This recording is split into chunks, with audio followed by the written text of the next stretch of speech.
Buenos días, queridos estudiantes. Primero tengo que felicitarlos por el excelente trabajo que hicieron con sus exposiciones.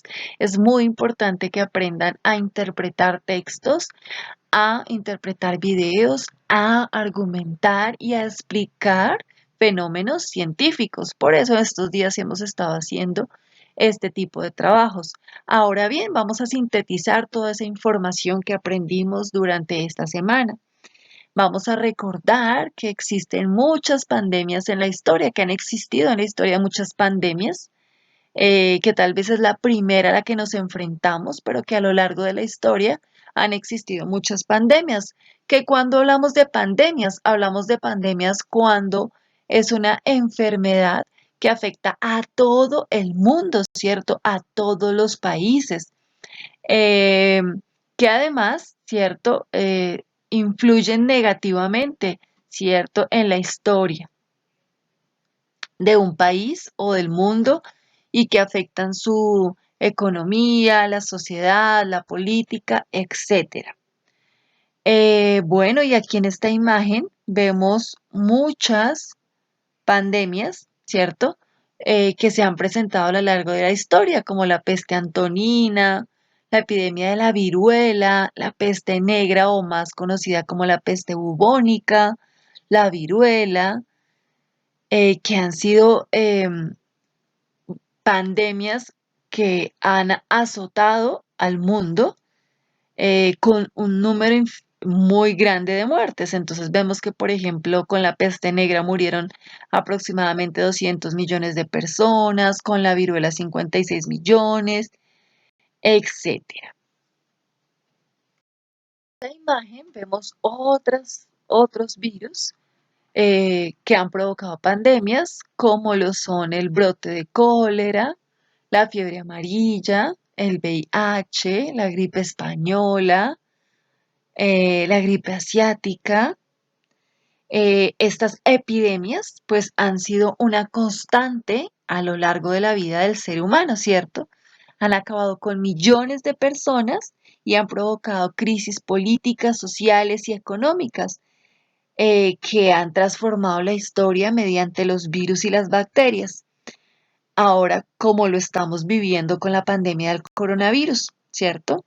Entonces, la última pandemia pues global es el coronavirus, el COVID-19, y parece pues que va en la misma línea que otras pandemias, es decir, que esta pandemia, aunque pase, va a cambiar radicalmente nuestro mundo.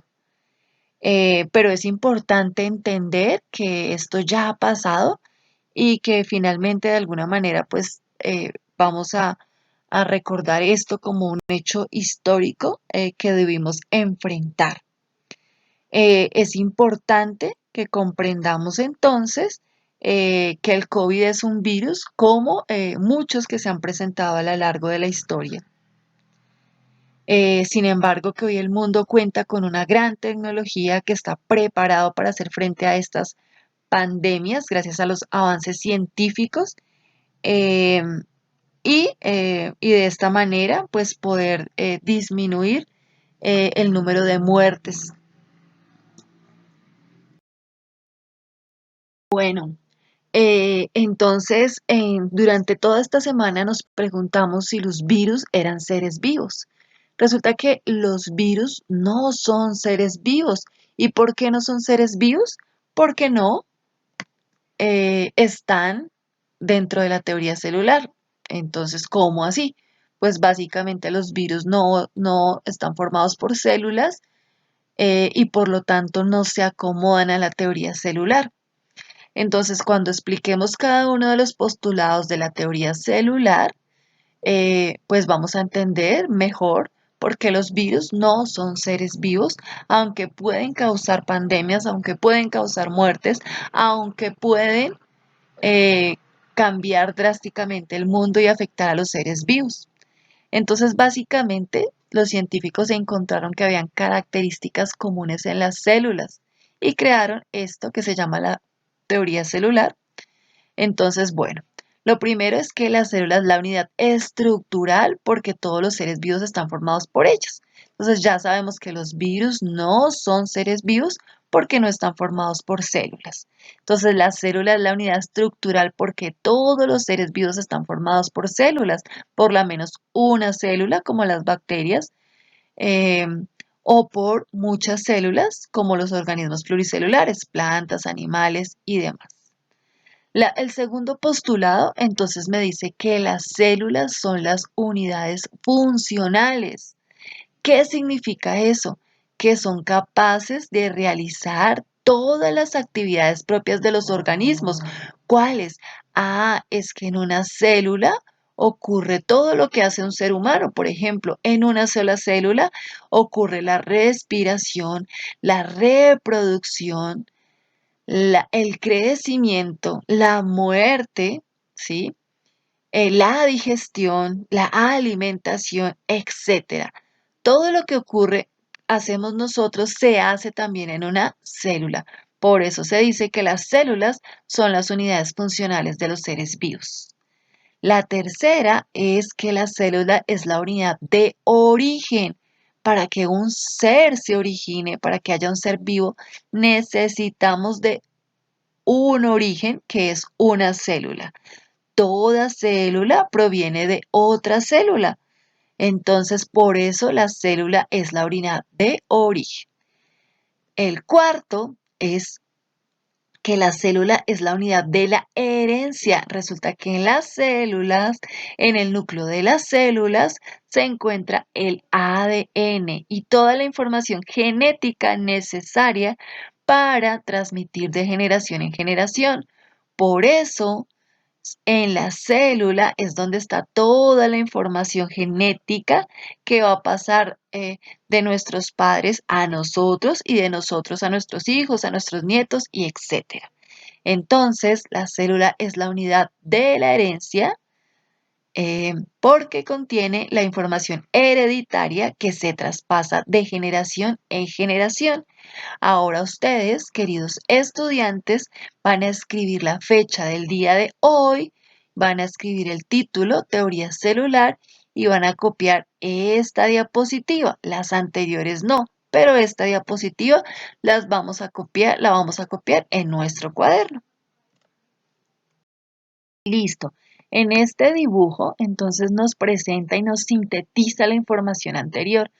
Nos recuerda que entonces todos los seres vivos están formados por células que en las células se realizan todas las reacciones químicas, es decir, todas las funciones vitales, por eso la célula es la unidad funcional de los seres vivos.